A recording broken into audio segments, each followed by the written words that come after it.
தேசிய துப்பாக்கிச் சுடுதல் சாம்பியன் போட்டியின் ஜூனியர் மகளிர் குழு பிரிவில் தமிழக அணி வெள்ளிப்பதக்கம் வென்றது.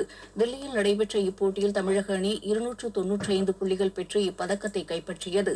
தில்லி தங்கப்பதக்கத்தையும் ராஜஸ்தான் வெண்கலப் பதக்கத்தையும் வென்றன. மீண்டும் தலைப்புச் செய்திகள். ராமேஸ்வரத்தில் இன்று நடைபெறவுள்ள காசி தமிழ்ச் சங்கமம் நிறைவு விழாவில் குடியரசு துணைத் தலைவர் திரு சி.பி. ராதாகிருஷ்ணன் சிறப்பு விருந்தினராக பங்கேற்கிறார். இந்தியா இலங்கை மீனவர் பிரச்சினைக்கு தீர்வு காண்பதற்காக கூட்டு பேச்சுவார்த்தையை மீண்டும் தொடங்குவதற்கு நடவடிக்கை எடுக்கப்படும் என்று மத்திய அரசு தெரிவித்துள்ளது. கடந்த 5 ஆண்டுகளில் பொருளாதாரத்தில் நாடு அதிவிரைவாக வளர்ச்சியடைந்து வருவதாக தமிழக ஆளுநர் திரு ஆர்.என். ரவி கூறியுள்ளார். மகளிர் முன்னேற்றத்திற்காக திமுக அரசு பல்வேறு நடவடிக்கைகளை மேற்கொண்டு வருவதாக முதலமைச்சர் திரு மு க ஸ்டாலின் தெரிவித்துள்ளார்.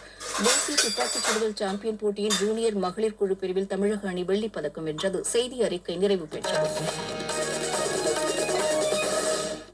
நாம கேட்டு அணிஞ்சிருக்கோம் திருச்சிராப்பள்ளி வானொலி அலைவரிசைகளோடு.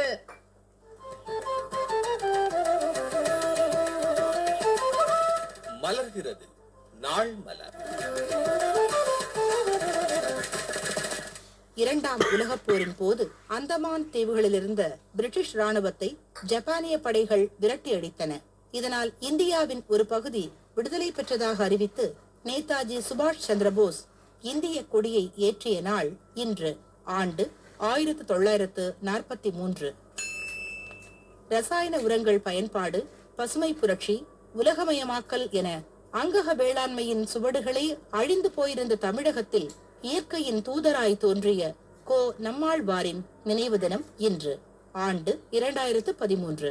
காந்தியவாதி ஜே.சி. குமரப்பா மற்றும் மசனாபு புகாகோவின் கிராமிய பொருளாதாரத்தால் ஈர்க்கப்பட்டு நெல்லின் அடி காட்டுக்கு, நடு மாட்டுக்கு, நுனி வீட்டுக்கு என்று எல்லா கூட்டங்களிலும் கூறியவர்.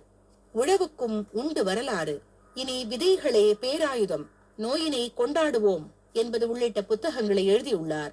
காலமெல்லாம் இயற்கை வேளாண்மையை, வாழ்வியலை மீட்க போராடிய கோ. நம்மாழ்வார் 2013ஆம் ஆண்டு இதே நாளில் இயற்கையோடு கலந்தார்.